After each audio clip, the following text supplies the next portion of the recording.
Donc, ce matin, un sujet d'actualité, mais nous allons le prendre avec du recul pour éviter justement, sans jeu de mots, la chaleur de l'actualité. Prendre du recul pour voir les changements climatiques ou les variations climatiques, les fluctuations climatiques, d'où elles viennent et comment est-ce qu'on peut les comprendre. Le climat global de la Terre a évolué depuis que la Terre existe, avec de grandes variations rapides et soudaines. Alors j'ai mis soudaines entre guillemets parce que à l'échelle, pas à l'échelle d'une vie, une plus grande échelle. Ceci est une courbe que l'on nous présente régulièrement, avec une échelle de temps et une variation de température. On y voit apparaître évidemment de grandes variations, de plus petites, avec des périodes qu'on appelle des périodes glaciaires. Et on a des périodes de réchauffement. Voilà. Donc de moins 800 000 ans à aujourd'hui, zéro.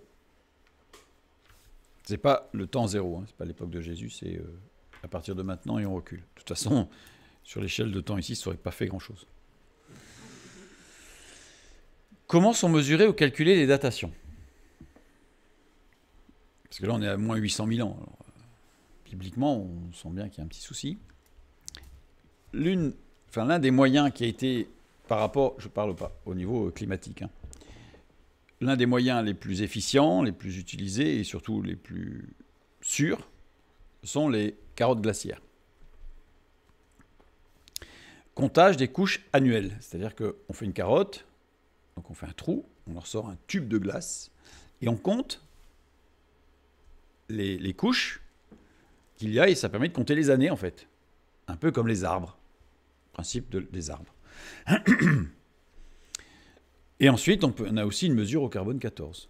Quand on a des éléments qui sont mesurables au carbone 14, c'est-à-dire carbonés. Et c'est uniquement exceptionnellement. Par exemple, quand on trouve des débris végétaux ou que l'on extrait des quantités suffisantes de gaz carbonique. Voilà. Dans le gaz carbonique, il y a du carbone, donc on peut mesurer son taux de radioactivité. Totalement inapplicable au-delà de quelques dizaines de milliers d'années. Parce que on a une variation, en fait, où on arrive à des taux d'erreur, ou de taux de précision, ou plutôt, là, on va dire, d'imprécision, qui deviennent vraiment importants, en fait, sur le carbone 14. L'été, les poussières sont plus abondantes dans la neige que l'hiver. Donc on peut voir, en fait, les couches en fonction de la poussière qui se trouve dedans. Pendant cette saison, les vents sont favorables au transport des poussières vers les pôles. Le comptage des couches annuelles est donc une méthode simple de datation. C'est simple. Pas besoin d'avoir fait des hautes études, on compte. Il faut juste savoir compter loin. Pourvu que l'accumulation de neige soit suffisante afin que la stratigraphie n'en soit pas détruite par l'action du vent. C'est-à-dire que si la couche est trop fine, évidemment, le vent pourrait l'enlever, donc il pourrait même manquer des couches. Le forage le plus profond que l'on ait fait, que l'on connaisse, c'est un forage de Vostok en Antarctique.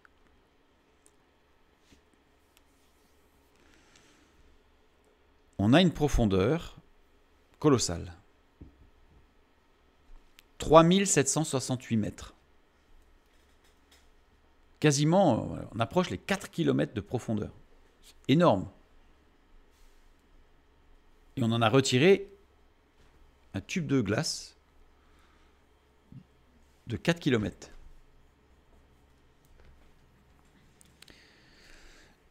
Il n'y a aucun autre endroit sur Terre qui ait été isolé pendant plus de 20 millions d'années. C'est une citation. C'est une équipe russe qui a été, puisqu'en fait c'est l'idéal, puisqu'en fait ça n'a pas été pollué en plus par l'homme, puisque c'était totalement inhabité. La mesure par comptage des couches annuelles y est impossible en raison du vent permanent balayant cette région. Données couvrant approximativement 400 000 ans, donc sur place en fait. Donc il faut vraiment extraire et puis aller dans un laboratoire et compter, parce qu'en extérieur, c'est impossible. Données couvrant approximativement 400 000 ans, par comparaison des couches sédimentaires marines de l'Arctique. Présence de bactéries qui n'appartiennent à aucune classe connue de micro-organismes en plus. Donc ça veut dire qu'on est vraiment dans des choses très très anciennes. Des cristaux géants ayant une taille de 5 à 6 mètres d'une forme très régulière, rhomboédrique en particulier. Donc on a des cristaux qui font 6 mètres de long. C'est énorme. Déjà, quand vous êtes dans une grotte et vous trouvez des cristaux qui font quelques centimètres, déjà c'est formidable. Alors 6 mètres.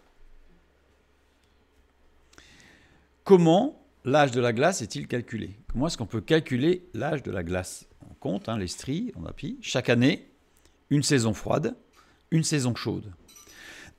Une couche de glace claire, une couche de glace sombre.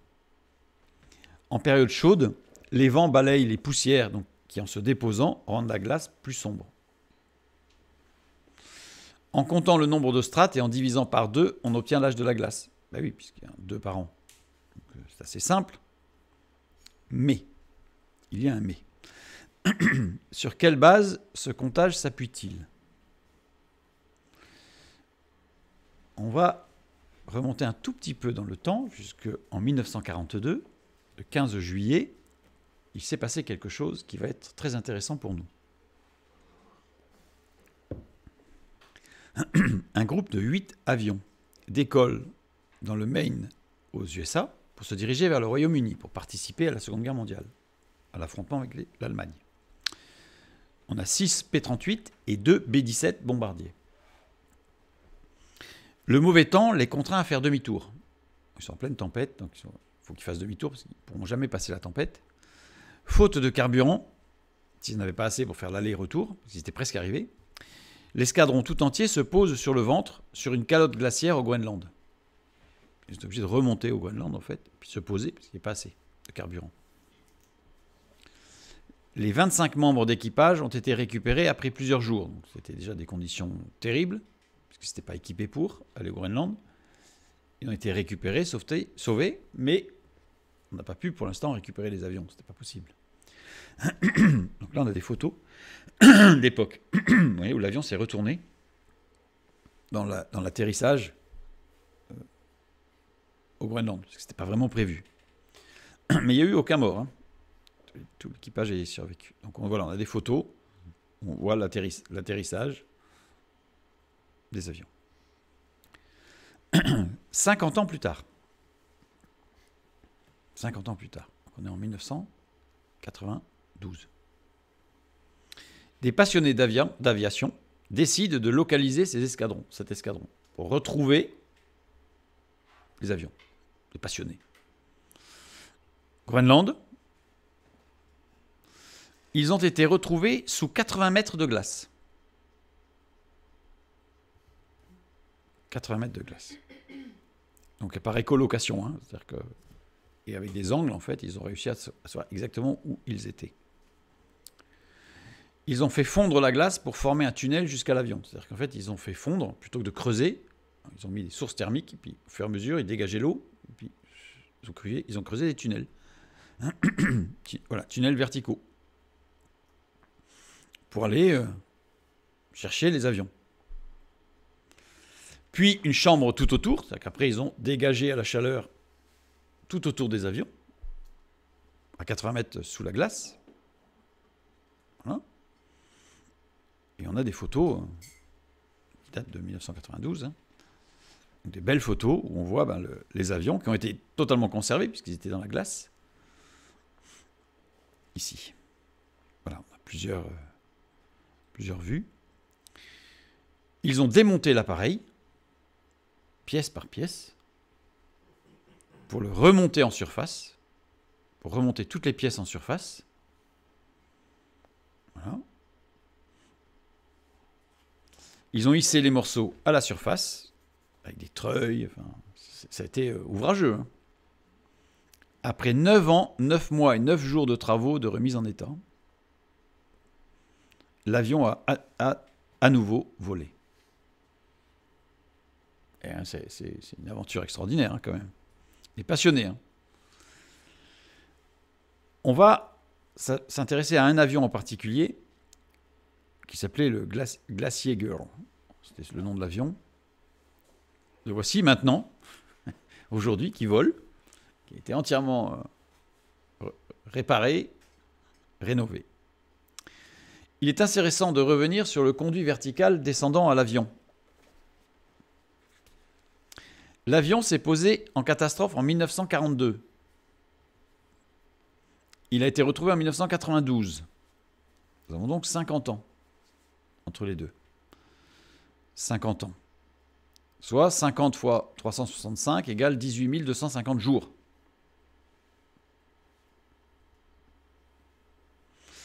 On a 100 strates de glace.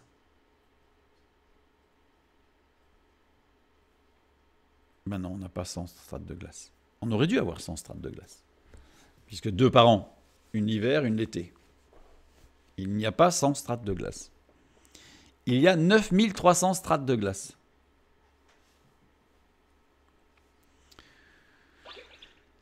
Une strate tous les 2 jours, en réalité. Puisqu'on sait, là c'est pas une question de se dire quel âge il a, on sait quel âge il a l'avion. On ne se pose pas la question. Donc du coup, comme on a compté le nombre de strates, 9300 strates, on fait le décompte. Hein. Ça fait une strate tous les 2 jours. On a une strate claire, un temps froid, une strate sombre, un temps chaud, tous les 2 jours. La nuit, il fait froid. Le jour, il fait chaud. Enfin, tout est relatif. Et il fait plus chaud, on va dire. Les carottes glaciaires de Vostok maintenant. 3768 mètres. Une hypothèse. Avec 80 mètres pour 50 ans. Alors, on sait que c'est 80 mètres pour 50 ans. Ça, on le sait maintenant. Ça, c'est plus une hypothèse, ça. Environ 2355 ans. Si je garde la même hypothèse que pour les carottes glaciaires de Vostok, l'avion qu'on a retrouvé, il est vieux de 2355 ans. Donc on voit bien que l'hypothèse pose un problème. Elle n'est pas vérifiée. Tant qu'on ne pouvait pas la vérifier, ça restait une hypothèse de travail, pas de problème. Mais à partir du moment où on a une expérience fortuite, puisque ce n'était pas le sujet, c'était pas le but, mais une expérience qui prouve que l'hypothèse n'est pas bonne, pour Vostok, on a 800 000 strates. 800 000 strates, 2 par an, égale 400 000 ans. L'hypothèse. Une l'été, une l'hiver. Maintenant, si je considère une strate tous les 2 jours, c'est une autre hypothèse. Mais celle-là, elle est expérimentale, celle-là. Elle est vérifiée. Environ 1 600 000 jours. 4 384 ans.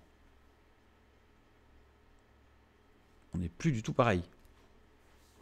On n'est plus du tout pareil. 4 384 moins 2012, c'était l'époque des calculs, on a 2372 avant Jésus-Christ. Ah, ça rapproche drôlement d'un coup les événements. Que s'est-il passé en moins 2372 ? Le déluge. Que nous dit la Bible sur le déluge ? Avant, la Terre était verticale sur son axe. Il n'y avait qu'un seul continent et qu'un seul océan. Un seul continent que la Bible appelle l'Éden, puisque le jardin était dans l'Éden. L'Éden, c'était le continent. Une reconstruction est possible à partir des plateaux continentaux.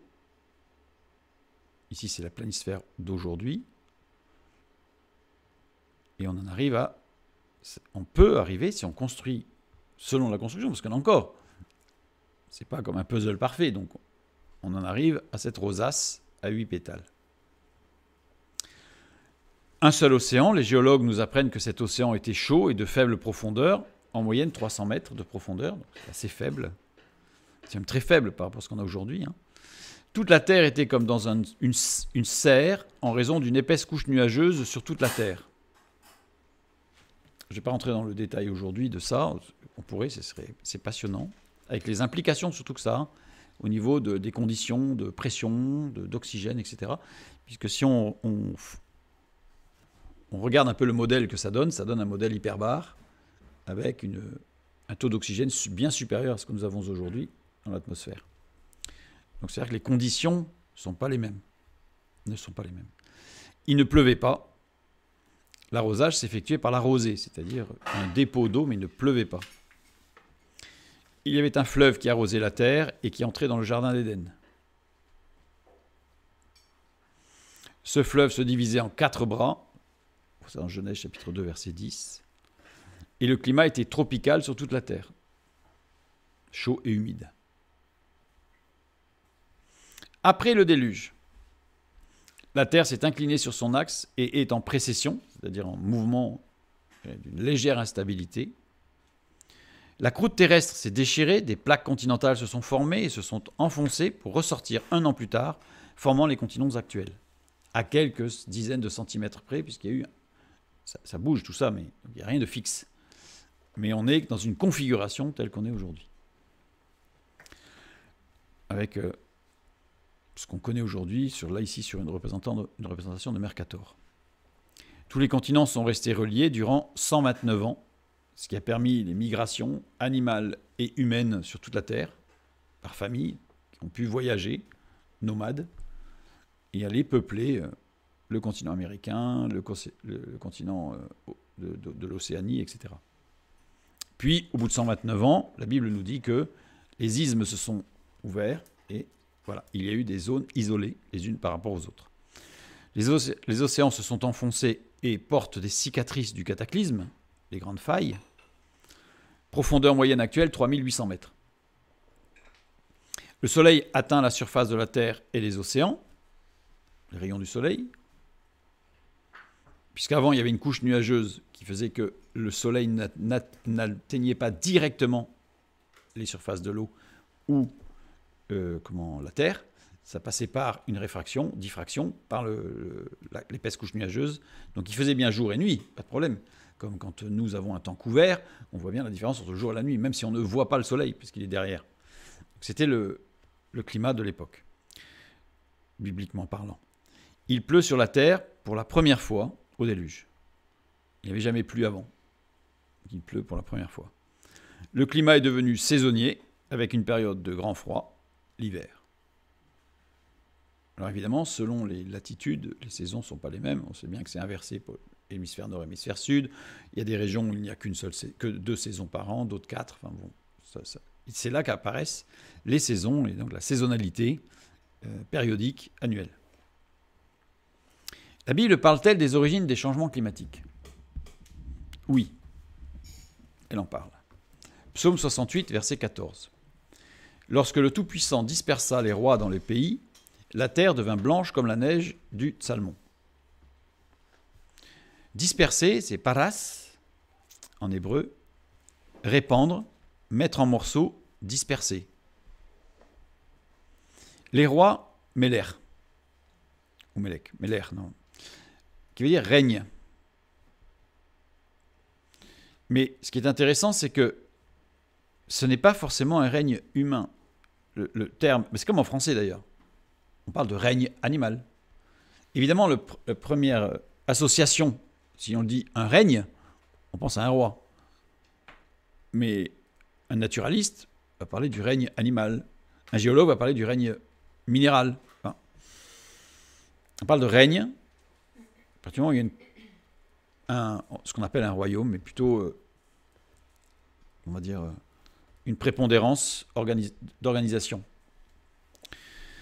La terre devint blanche comme la neige. Shalag, c'est un apax, ça veut dire qu'il n'apparaît que là ce mot. Donc attention à la signification qu'on va lui donner.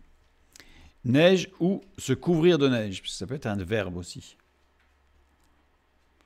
Donc juste, le Psalmon, c'est un haut sommet en Israël qui atteint une altitude de 2814 mètres.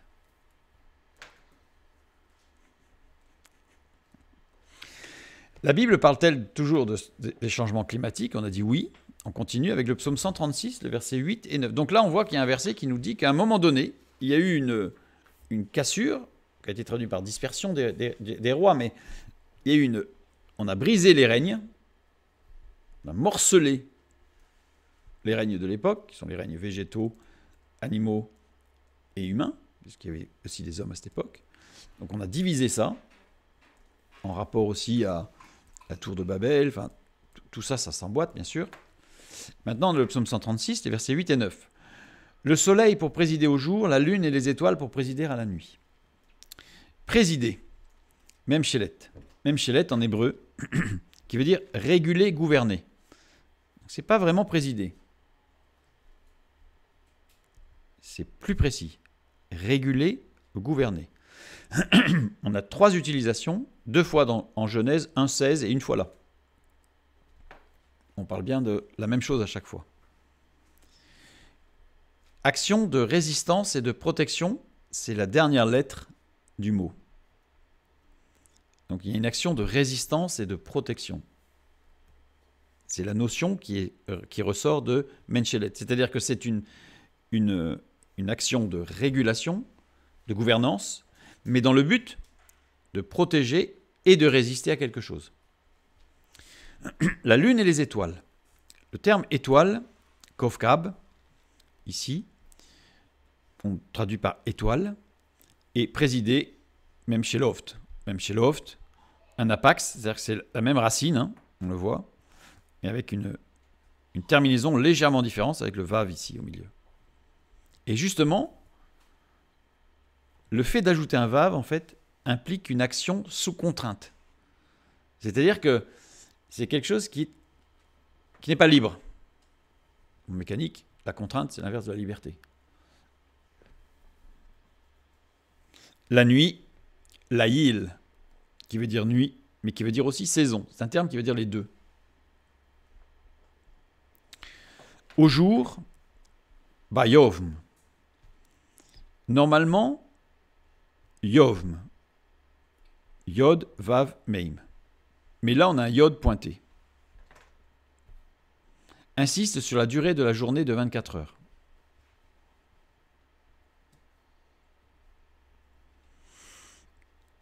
« 24 heures, on ne fait pas de différence entre nuit et jour. C'est 24 heures. 24 heures, ça englobe la nuit et le jour. Donc, le yaïl ne peut pas se comprendre comme étant exclusivement la nuit, puisque le terme jour prend les 24 heures.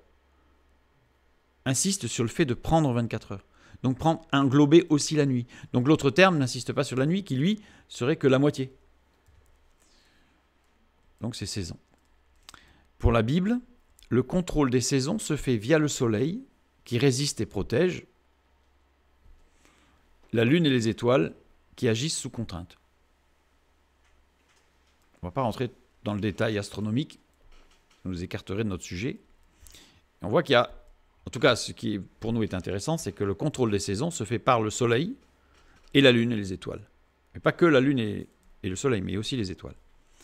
Job, chapitre 28, versets 25 et 26. Quand il régla le poids du vent et qu'il fixa la mesure des eaux, quand il donna des lois à la pluie et qu'il traça la route de l'éclair et du tonnerre. Je remets les mots dans le bon ordre.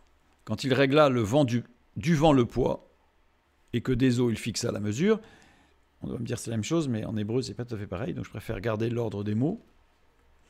Quand il régla la asoft, pour faire.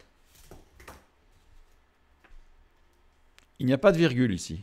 En tout cas en hébreu, il n'y a rien qui peut indiquer qu'il y a une virgule, donc un changement dans le sens. Du vent, la rouar,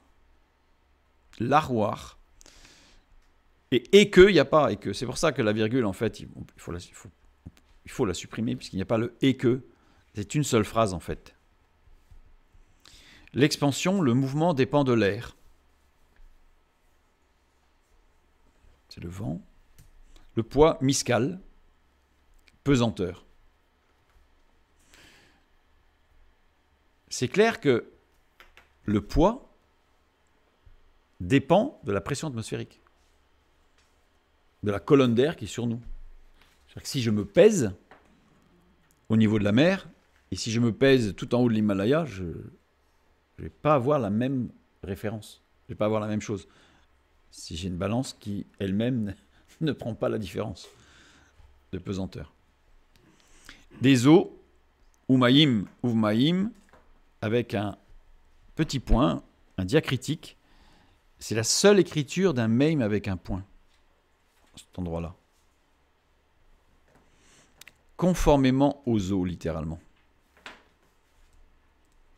Conformément aux eaux. Il fixe ça. Tiken, normalement écrit Tiken ou Tiken avec un Tav d'Agesh, mais pas avec le Kaf d'Agesh, pas avec le Kaf pointé. On a une écriture particulière, on pourrait presque dire avec une faute intentionnelle, puisque Tiken, sans aucun Dagesh, c'est mesure, et Tiken avec le Tav pointé, c'est pondéré. Donc, le double Dagesh indique une pondération forte. Pondérer fortement. Mesure Bemida. C'est un apax utilisé qu'ici, par des conditions internes. Par des conditions internes. Pour la Bible, les variations de pression atmosphérique se font par les eaux. Ce sont les eaux qui déterminent, qui font varier la pression atmosphérique. Description dans Job 28. Avec une importante pondération par des conditions propres. Conditions internes que Dieu a établies. Que nous disent les dernières découvertes? L'effet de serre est nécessaire à la vie. Sans effet de serre, toute la chaleur qui rentrerait s'évacuerait la nuit. Résultat, il ferait très très très froid. Donc l'effet de serre est indispensable. Avec effet de serre, on a une partie de la température qui rentre, qui va rester en interne, une autre partie qui va s'évacuer, mais on a le principe de l'effet de serre, donc on passerait d'une température moyenne de moins 18 à on passe à une température de plus 15. Ce qui est, pour nous, humains, préférable. Comme les vitres d'une serre, d'où le nom de serre d'ailleurs, les gaz présents dans l'atmosphère piègent une partie de ces rayons. L'atmosphère, on a l'effet de serre, l'atmosphère est composée d'azote à 78%, d'oxygène à 21%, et le reste, c'est les autres. C'est petit. Seules les molécules contenant au moins 3 atomes peuvent intercepter le rayonnement terrestre. C'est de l'optique. Tout simple, c'est la physique optique. Il faut qu'il y ait au moins 3 atomes pour que le rayon soit intercepté. Le diazote et le dioxygène n'interviennent pas dans l'effet de serre. Dans l'effet de serre, ils n'interviennent pas, même s'ils ont 3 atomes, mais ils n'interviennent pas pour des raisons physiques et chimiques. Les gaz à effet de serre, on a la vapeur d'eau, H2O, 0,3%, le dioxyde de carbone, qui intervient à 0,036%, le méthane, qui intervient à 0,00018%, le protoxyde d'azote, qui intervient à 0,00003%. Bon, en fait, ça devient vraiment pas beaucoup. Hein. Bon, l'ozone, je vais arrêter avec les zéros. L'ozone, O3, etc. Il y en a d'autres. La vapeur d'eau, c'est le plus influent. On le voit dans les pourcentages, puisque plus je vais descendre, plus ça va être faible. Donc le plus influent sur l'effet de serre, c'est la vapeur d'eau, 0,3%. La vapeur d'eau, 100% naturelle. À part quelques usines qui dégagent de la vapeur d'eau, mais ça reste très anecdotique par rapport à la vapeur d'eau mondiale, naturelle. Là, je pense que j'aurais pas assez de zéro. Si on mettra des 10 puissance moins quelque chose. Le dioxyde de carbone, 97% du dioxyde de carbone est naturel. Il se trouve dans la nature, dégagé par la nature. Les océans, les forêts, etc. On a 3% du dioxyde de carbone présent qui est anthropique, c'est-à-dire qui est issu de l'activité humaine. le CO2 anthropique intervient pour 0,00108% sur les gaz à effet de serre, puisque c'est 3% de 0,036%. Aujourd'hui, tous les projecteurs sont rivés sur le dioxyde de carbone. On parle que de ça. Un petit peu du méthane aussi, mais le méthane c'est encore moins. Mais l'élément prépondérant est l'eau des nuages, qui est énormément prépondérant, le plus influent. Aujourd'hui, les nuages sont considérés comme le résultat des fluctuations climatiques. Mais ne serait-ce pas l'inverse? Ne serait-ce pas les nuages qui amèneraient les fluctuations climatiques? C'est-à-dire qu'en fait, on a deux éléments qui sont très liés. Ça, il y a une interdépendance fondamentale. Mais on considère que la variation de climat amène les nuages. Mais la Bible nous dit que ce sont les nuages qui gèrent le climat. Donc c'est en fait l'inverse.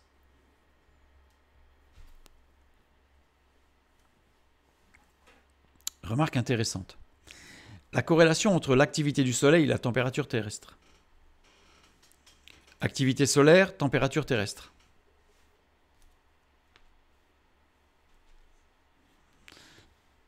Sur cette courbe, on voit qu'il y a une corrélation certaine. C'est une évidence. Il faudrait être dans le déni pour ne pas le voir. De toute évidence, l'activité du Soleil a un effet sur le climat terrestre. Ou alors, le climat terrestre a un effet sur l'activité du Soleil. Je ne sais pas si on peut le voir comme ça. Évidemment, forcément, on a une courbe, si on reste froid, je dirais mathématique, on a une loi d'interdépendance, c'est soit le Soleil qui intervient sur la Terre, soit c'est la Terre qui impose au Soleil. Bon, penser que c'est le climat terrestre qui influe sur le Soleil serait certainement exagéré, bien sûr. Mais comment le Soleil intervient-il sur le climat terrestre? Par le même effet que celui produit dans une chambre à brouillard. On utilise des chambres à brouillard pour faire des tests. Donc, c'est-à-dire des chambres qu'on appelle, dans lesquelles on va gérer avec précision les différents pourcentages de gaz et l'humidité. Donc la génération en fait, de l'équivalent de nuages ou de brouillard. Donc on appelle ça une chambre à brouillard. Dans une chambre, l'air est sursaturé en vapeur d'eau pour arriver à l'équivalent d'une concentration de différents nuages, parce qu'on parle des nuages, mais il existe différents nuages donc, qui ont leurs caractéristiques propres. Les rayons cosmiques traversent la chambre, flux de noyaux atomiques et de particules de haute énergie provenant d'astres stellaires, protons, neutrons, électrons, neutrinos, muons, etc., etc., etc. Apparaissent alors des gouttelettes qui forment un petit nuage. L'expérience montre que les rayons cosmiques agissent surtout sur les nuages de basse altitude. C'est-à-dire que ce sont les rayons cosmiques qui, en venant percuter l'eau qui se trouve à l'état de vapeur dans l'atmosphère, va générer une concentration d'eau et va fabriquer, en quelque sorte, des nuages. Donc les nuages, en eux-mêmes, en fait, proviennent du bombardement cosmique sur l'atmosphère. C'est comme ça que se forment les nuages. En tout cas, l'expérience le montre. Rayonnement cosmique intense égale beaucoup de nuages. Bas. Refroidissement du climat. C'est-à-dire que si on a beaucoup de nuages bas, on a un refroidissement du climat, puisque l'effet de serre en fait, va être beaucoup plus bas, donc on va avoir un refroidissement, puisque les rayons qui vont chauffer vont rester plus hauts. Enfin bref, il y a un effet en fait de corrélation entre l'altitude nuageuse et la température. Rayonnement cosmique faible, peu de nuages bas, réchauffement du climat. Donc là, on a compris comment intervient le Soleil sur le climat. Donc le Soleil, bien sûr, il a quasiment tout le temps la même température. Par contre, on parle, vous avez déjà entendu parler, de l'activité solaire. En fait, il y a des périodes, Milankovitch, enfin, toutes les périodes, etc. Des périodes où le Soleil est plus actif qu'à d'autres moments. Donc s'il est plus actif, il va générer plus de nuages en basse altitude. S'il y a plus de nuages en basse altitude, le climat sera plus froid. Comment les rayons cosmiques agissent-ils pour former les nuages en basse altitude? Les couches basses de l'atmosphère contiennent de nombreux aérosols. Aérosols, fines particules, liquides ou solides, en suspension dans l'atmosphère, qui possèdent une taille pouvant varier d'une fraction de micromètre à plusieurs micromètres. Évidemment, ces fractions ne sont pas des gros morceaux, parce que ça tomberait. Donc c'est quelque chose qui est très petit et qui reste en suspension dans l'air, balayé par les vents, par les courants, etc. Les aérosols, source primaire. Poussière désertique. Poussière désertique, parce qu'on sait aujourd'hui, par exemple, que sans le désert du Sahara, la forêt amazonienne disparaîtrait. Parce qu'il y a des vents intercontinentaux qui ramènent des quantités impressionnantes, des milliers de tonnes à l'année, de sable en particules, le sable du Sahara, qui retombe sur la forêt amazonienne et qui permet de la nourrir. Donc ces particules-là sont très importantes. Le désert du Sahara disparaîtrait et deviendrait une forêt, il est probable que l'Amazonie disparaîtrait.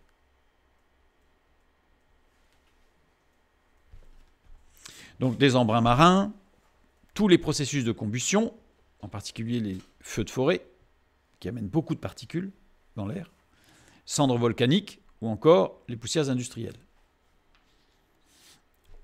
Quand on parle de cendres volcaniques, vous savez que des éruptions, parfois on parle de milliards de tonnes. C'est énorme en fait, qui sont entre la lave et la poussière évidemment, mais c'est énorme. Source secondaire, transformation gaz-particules, sulfate, composés organiques. Donc des transformations, il peut y avoir, au niveau du sol ou dans l'air, de différents éléments. Les rayons cosmiques modulent les aérosols par ionisation. Quand le Soleil est en forte activité, émission d'un puissant champ magnétique, les rayons cosmiques interstellaires ne rentrent pas dans le système solaire. Intercosmique, c'est-à-dire que de l'extérieur. Si le Soleil est en très forte activité, il dégage un énorme rayonnement magnétique qui limite l'entrée dans le système solaire d'autres rayons cosmiques. Donc on voit que le Soleil, il a aussi une action protectrice. En fait, c'est un équilibre qui est très, évidemment, qui est à très grande échelle, mais on voit que tout ça, c'est presque réglé comme une horloge suisse. C'est-à-dire que c'est du précision, c'est-à-dire que quand le Soleil est en suractivité, c'est Dieu qui gère tout ça. Il y a une raison. Et la raison, c'est la protection des bombardements cosmiques.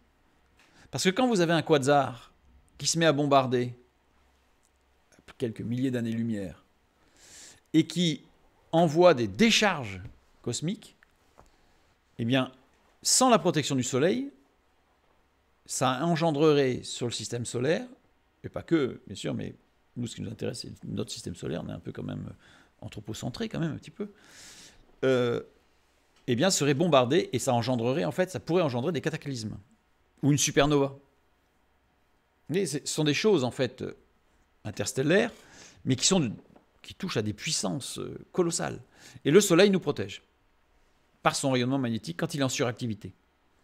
Donc il y a véritablement un équilibre complet qui se passe.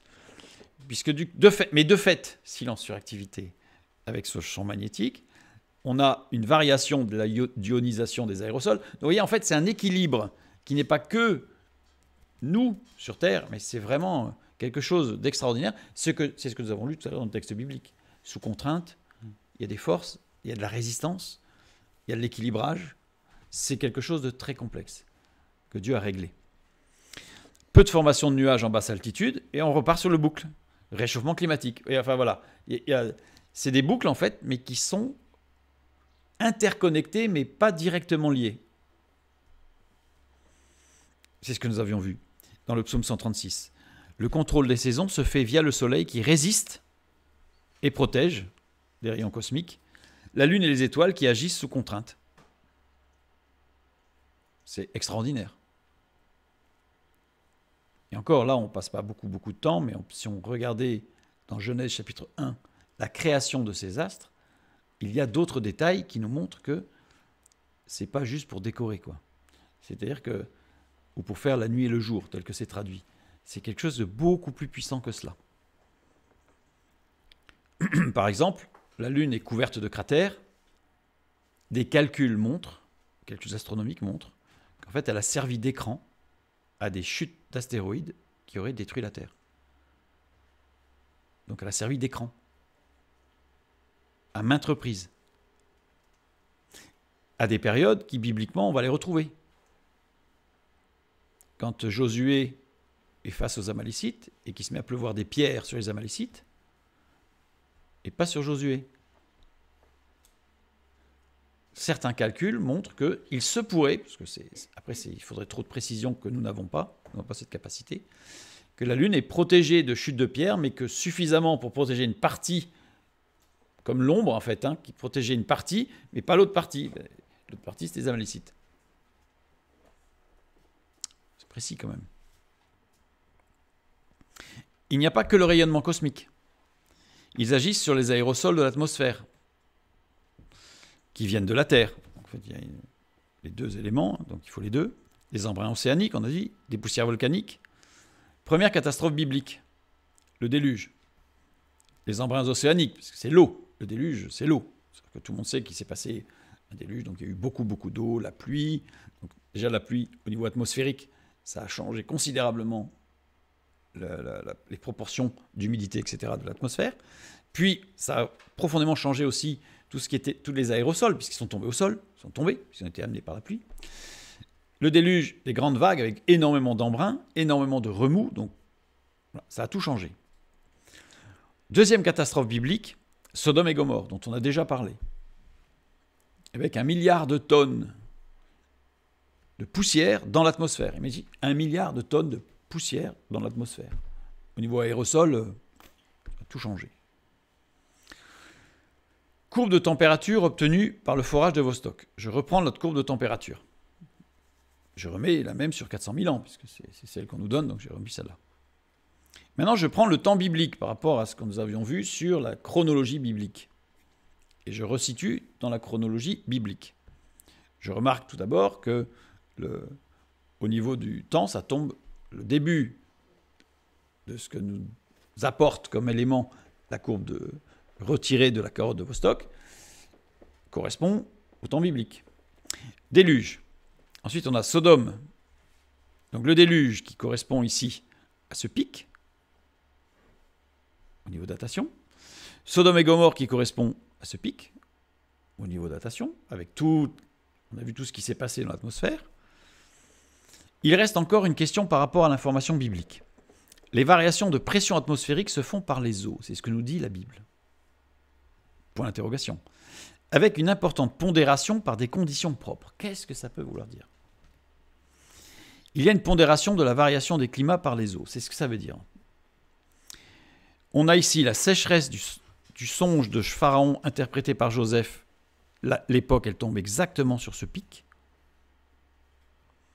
On a la sécheresse mentionnée par Élie qui correspond sur un autre pic, mais plus bas. Curieux.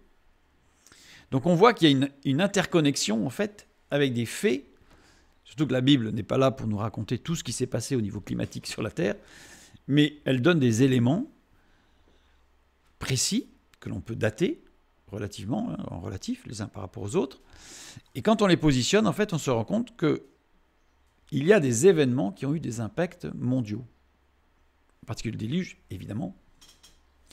Sodome et Gomorrhe, on l'a vu. Sécheresse, qui n'étaient pas que des sécheresses locales, semble-t-il.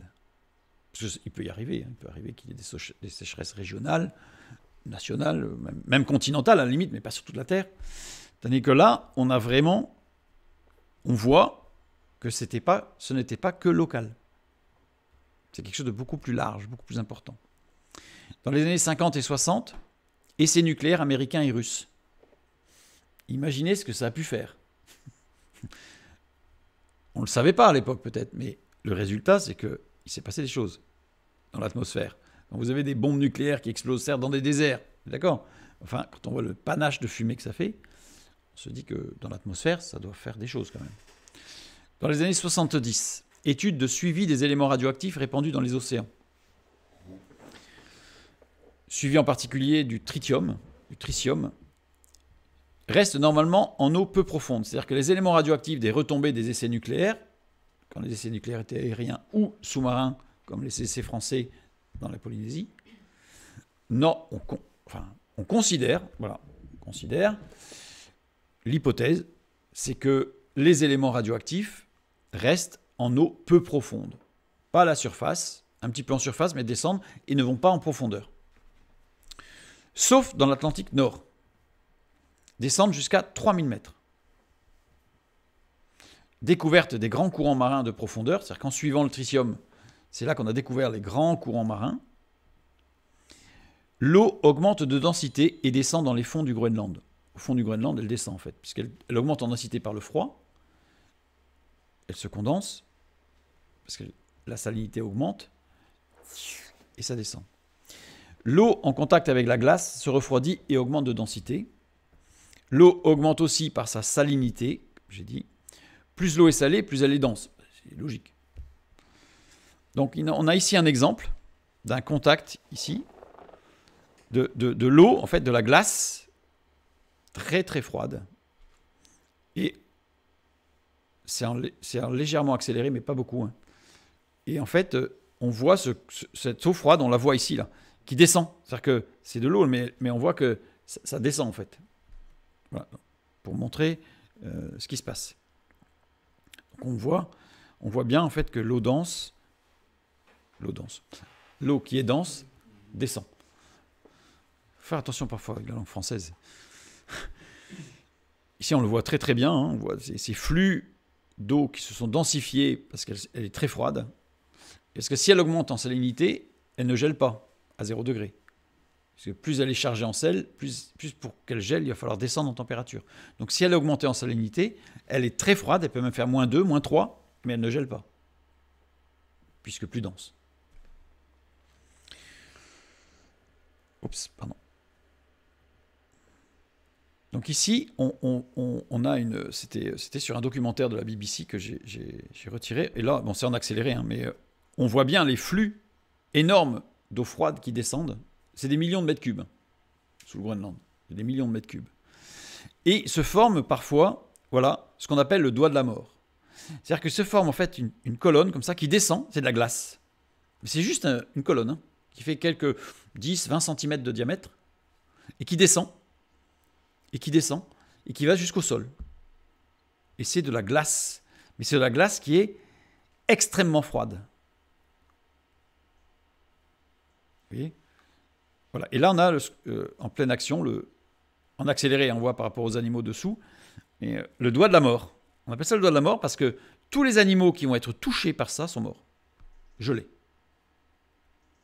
Et après, ça fait une rivière souterraine de glace qui se déplace. Regardez.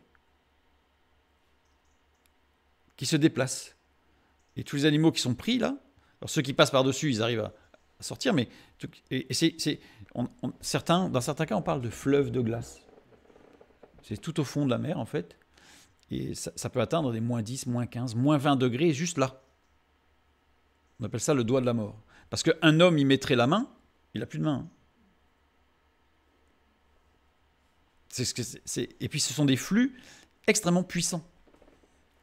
Et voilà, oui, on a un exemple. Donc ça, on a découvert, en fait, très récemment, ce flux. Donc voilà, on voit les animaux qui sont gelés immédiatement sur place.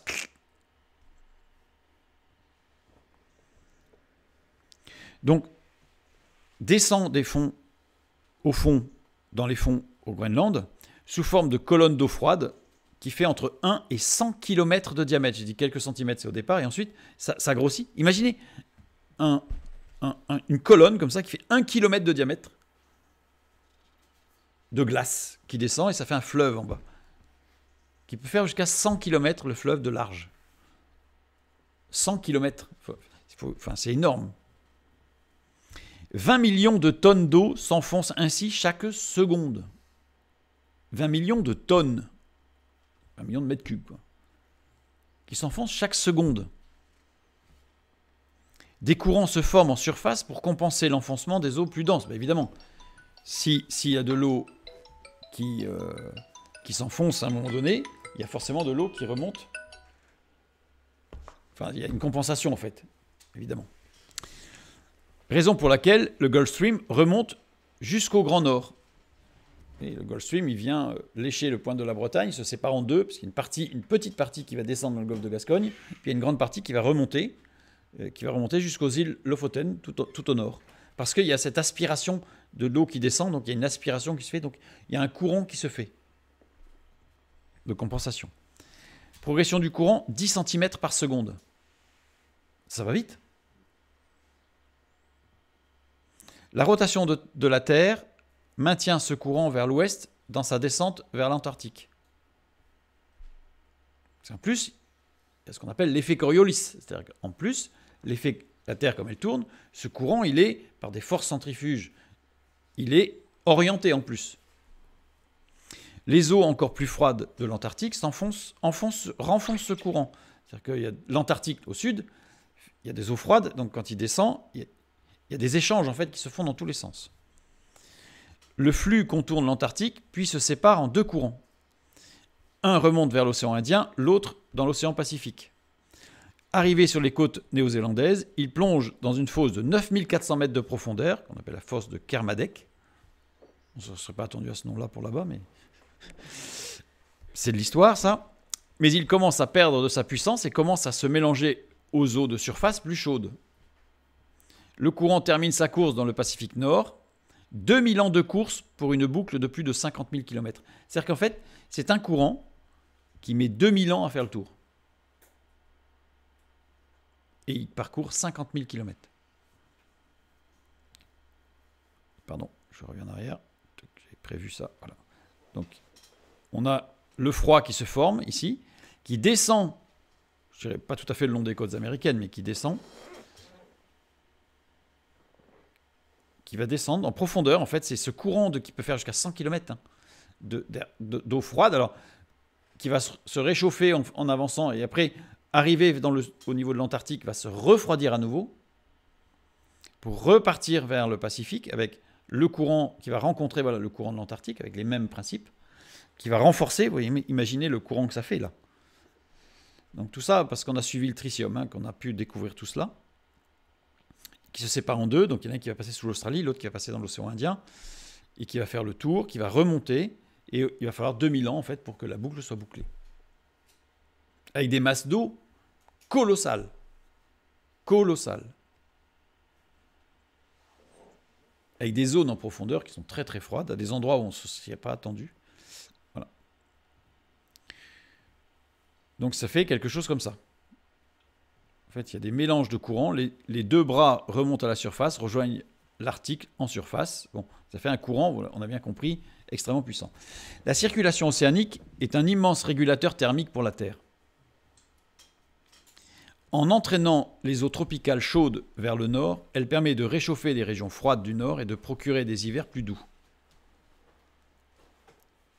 Imaginez l'apport thermique, si vous faites un calcul calorifique de l'apport de millions de tonnes d'eau à une température donnée, au niveau de l'enthalpie, c'est énorme. C'est énorme. Et c'est un équilibrage en fait.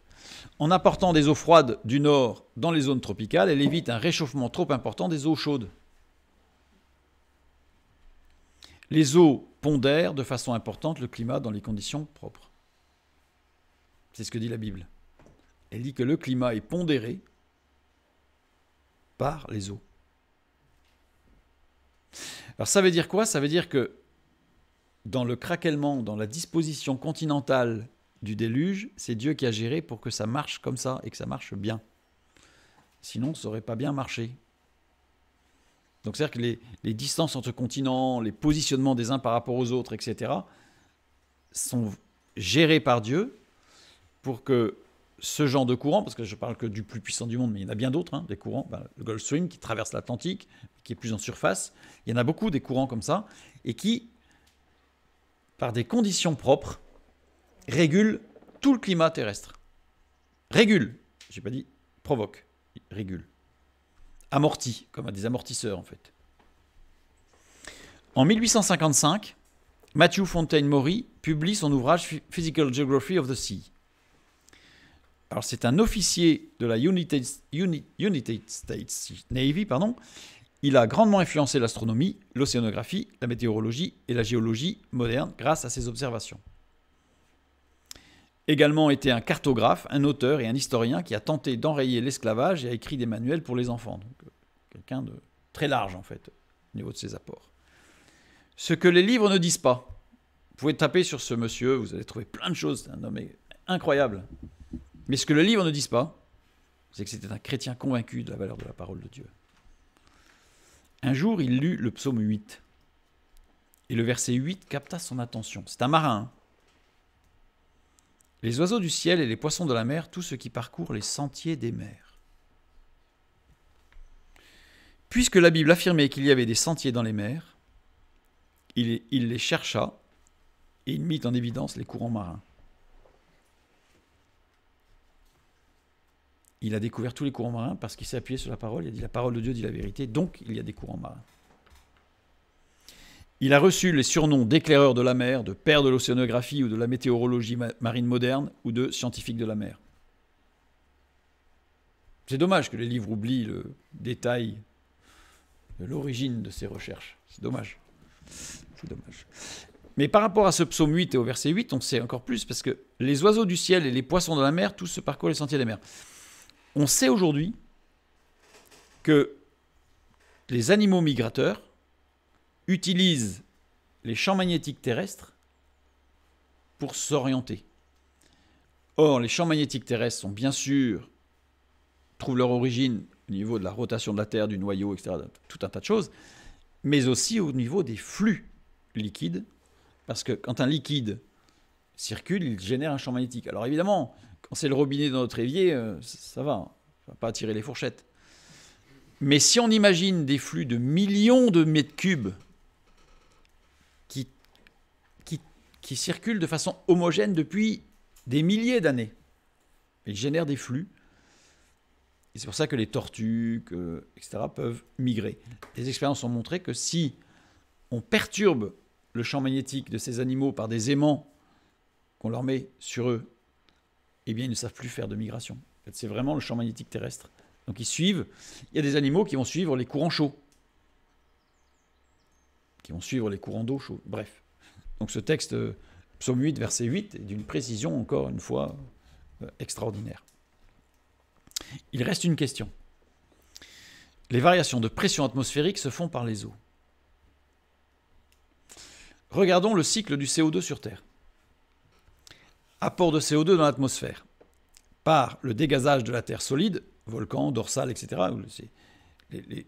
On a des volcans actifs, et en particulier sous-marins, mais qui sont colossaux en permanence, qui font partie aussi de l'équilibrage de toute chose. On est à 0,08 gigatonnes par an, ce qui n'est pas rien. Par les activités anthropiques, je l'ai mis en gris, industrie, parce que vis-à-vis de ça, voilà. On nous dit 6 gigatonnes par an, on va y revenir après.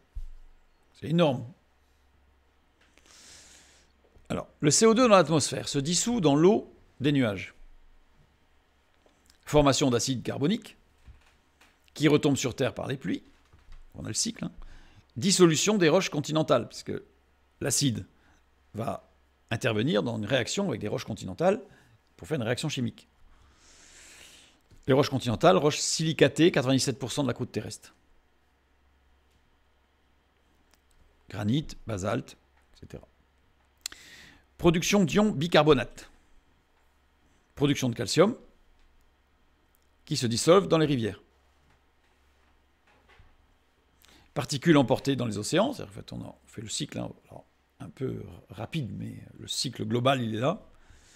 Parce qu'évidemment, tout ne va pas se déverser dans l'océan, enfin bref. On a des roches carbonates, les couches géologiques, qui vont aussi produire du calcium et des ions bicarbonate, qui vont aussi se dissoudre dans les rivières, voilà. Et les océans saturés en bicarbonate de calcium. C'est-à-dire qu'en fait, certaines zones vont être plus saturées que d'autres, bien sûr, sur les embouchures des grands fleuves, etc. Le bicarbonate de calcium, utilisé par les animaux marins à coquilles et carapaces, pour fabriquer les coquilles et les carapaces. Précipitation sous forme de sédiments carbonatés au fond de la mer. Donc on va jusqu'au bout du cycle. Et dégazage de la terre solide les volcans vont rejeter un peu tout ça pour que ça refasse un peu une boucle. Et puis l'homme dans son activité anthropique, puisque l'homme, si l'industrie, c'est pas fait avec rien. C'est-à-dire qu'il a du combustible, il a différentes choses qui vont lui permettre de... Donc on reprend dans la terre une partie en tout cas de ce qui a été déversé. La boucle s'équilibre en carbonate. Les atomes de CO2 pris dans la chaîne carbonatée retournent à l'état de carbone. En fait, la boucle s'équilibre au niveau des carbonates. La boucle ne s'équilibre pas pour les silicates. Pour 2 atomes de carbone pris, on en rejette un et l'autre est capté par la vie marine. Donc là, il n'y a pas d'équilibrage. On consomme du carbone. Environ 0,24 gigatonnes par an. Les mesures montrent une régulation automatique, j'ai mis entre guillemets, du climat. Rayonnement cosmique fort, avec cette régulation du soleil, etc. Enfin, pas revenir. Nombreux nuages bas. Refroidissement du climat. Moins de précipitations, moins d'évaporation océanique. Logique. Faible action de la boucle silicate. Puisqu'il y a moins de précipitations, donc la boucle silicate, il y en a moins.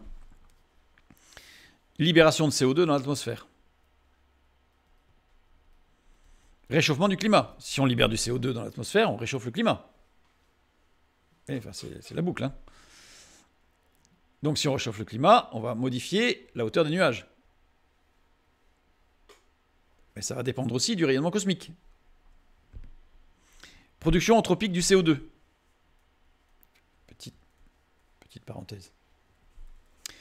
Proportion du CO2 naturel et anthropique et des autres gaz à effet de serre. Donc, en bleu, c'est le CO2 anthropique. En rouge, le CO2 naturel. En vert, les autres gaz à effet de serre, y compris la vapeur d'eau. Voilà. Alors, je vais faire un petit zoom quand même. Voilà. On a le CO2 anthropique et le CO2 naturel, c'est là. Les valeurs que j'ai prises sont des valeurs documentées. J'ai une bibliographie à la fin, qui sont reconnues. Alors après, vous allez peut-être me dire, oui, mais c'est pas tout à fait ça, c'est un petit peu plus ou un petit peu moins. Vous pouvez changer même au double, au triple, au quadruple, ça ne va pas changer grand-chose sur la répartition. Voilà, donc c'est tout ça pour montrer qu'il faut relativiser les choses. Ça ne veut pas dire qu'il faut continuer à polluer. Je fais bien la différence entre les deux.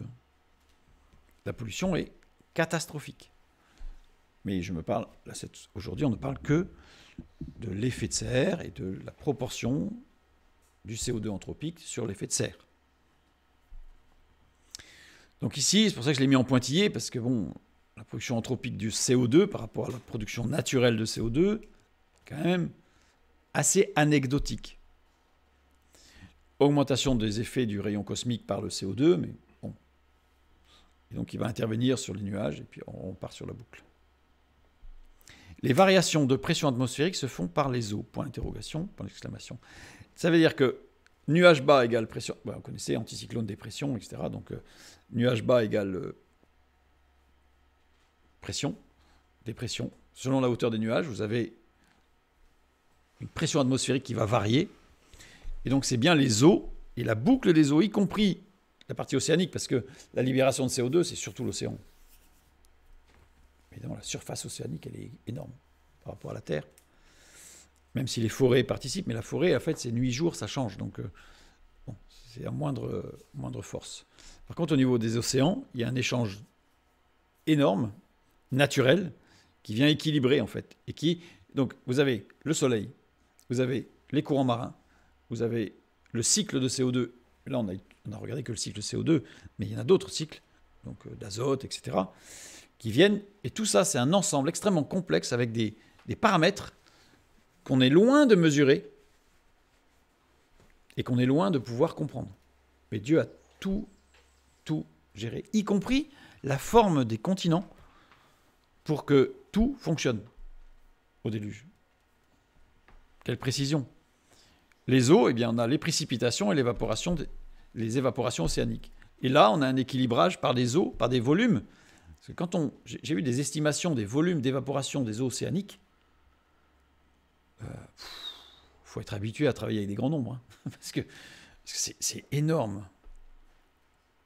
Y compris les forêts, d'ailleurs, parce que je ne l'ai pas inclus, parce que je fais quelque chose de simple, mais il y a l'évaporation végétale aussi, qui est très importante. Donc il y a un équilibrage, et la parole de Dieu nous dit que tout est équilibré par les eaux, en fait.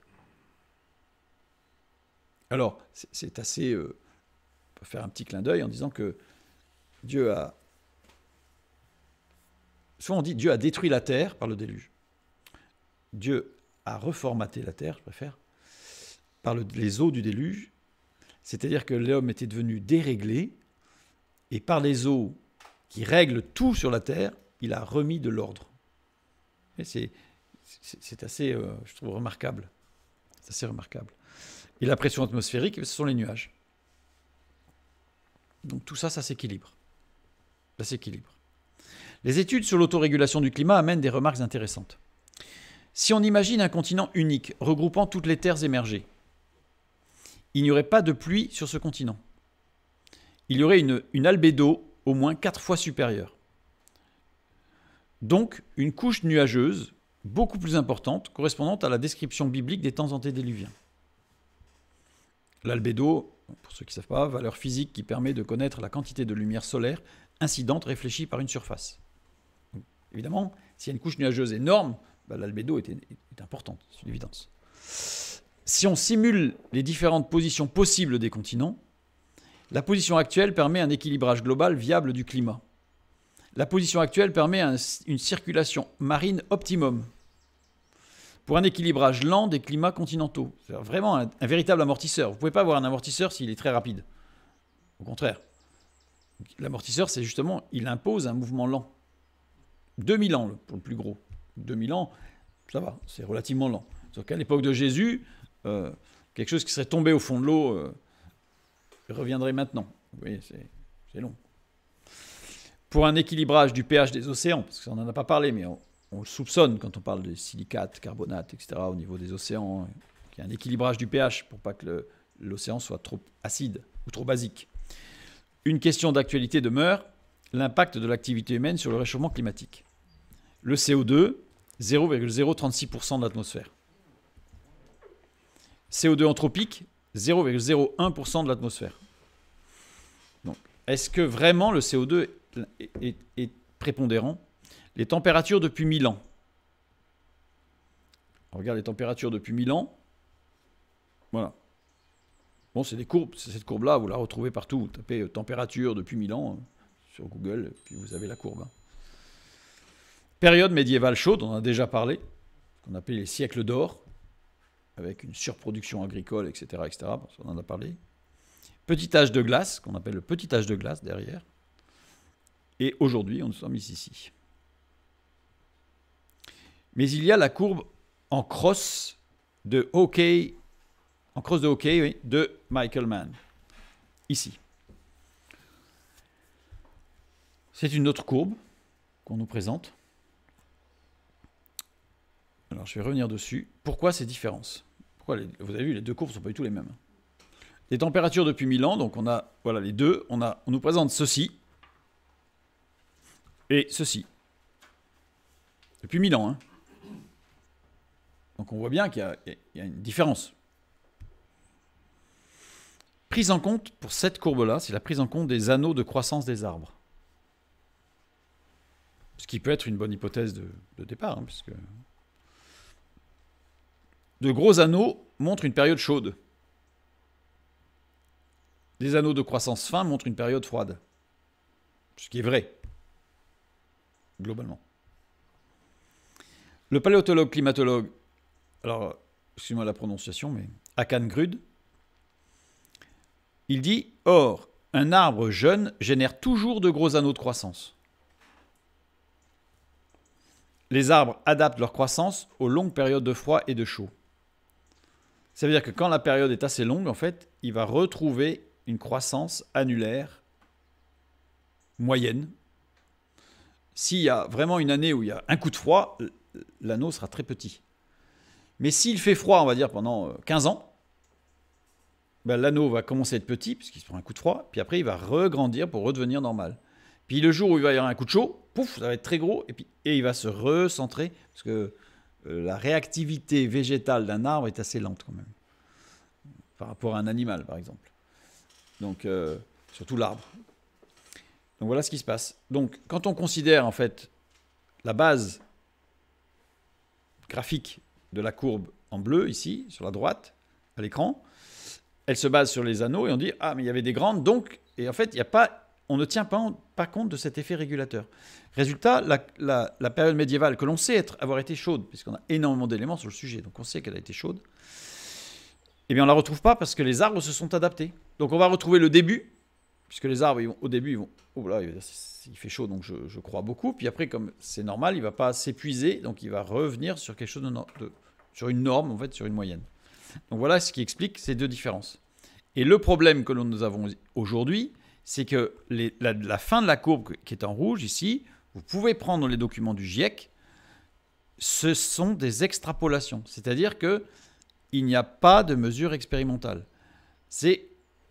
On est parti d'un modèle, et à partir de ce modèle, on a dit que… Mais regardez les courbes du GIEC, regardez la documentation, et vous verrez que c'est une extrapolation qui est faite sur les 40 ou 50 dernières années, comme appui du modèle. Or, un modèle, quel qu'il soit, en sciences, s'appuie sur des données. Et le but d'un modèle scientifique, d'un modèle mathématique, c'est d'expliquer, de donner des explications sur ce que l'on a vu. Et un modèle qui donne des explications sur ce qui est vu, c'est-à-dire ne peut pas être un modèle prédictif. En science, c'est fondamental. C'est, je dirais, le principe de base du chercheur. Si on veut faire du prédictif, il faut d'autres modèles qui existent, mais ce sont d'autres modèles.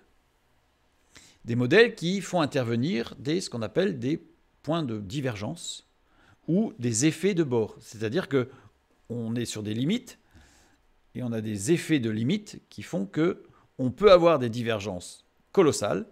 Et selon le modèle choisi, on peut considérer qu'on va se faire ébouillanter, c'est-à-dire que l'océan va bouillir, ou au contraire qu'il va geler.